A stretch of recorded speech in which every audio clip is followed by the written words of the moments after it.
जय भोजपुरी प्रणाम। आप लोग की रिपोर्ट में बतावे जा रहल बनी सुपरस्टार ट्रेंडिंग स्टार और आजकल इनका नया नाम मिल चुकल बा इंटरनेशनल स्टार खेसारी लाल यादव जी के एगो और नया धमाकेदार गाना आ गइल बा जौन की चर्चा के विषय बन चुकल बा। कहे के गाना के नाम भी यूनिक बा और गाना के वीडियो भी जबरदस्त बा और गाना के लिरिक्स भी मस्त बा। जौना गाना के नाम बा आम भइल छोट। जी भैया, आम भइल छोट। जौना के नीचे डिस्क्रिप्शन में लिंक दे दिल बानी और यूट्यूब पर global music junction Bhojpuri search कर लीजा।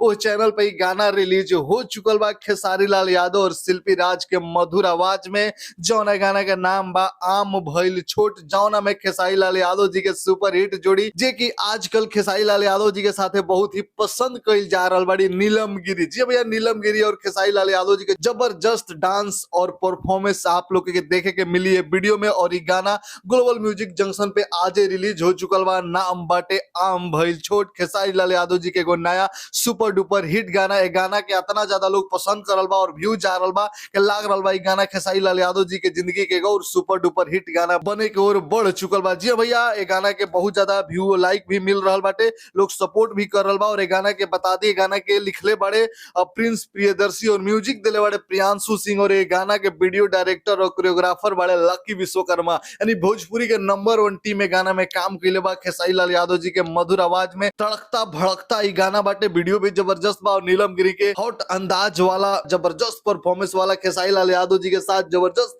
डांस वाला ई नया भोजपुरी गाना आ चुकल बा आम भइल छोट। जरूर देखी जा और देख लेल बन जा, नीचे डिस्क्रिप्शन में बताई जा। और देखला के बाद भी नीचे डिस्क्रिप्शन में अपन राय जरूर देम जा। मिलत नहीं अगला वीडियो में अगला न्यूज के साथ, तब तक के लिए जय भोजपुरी एक ताब बना कर राखी जा।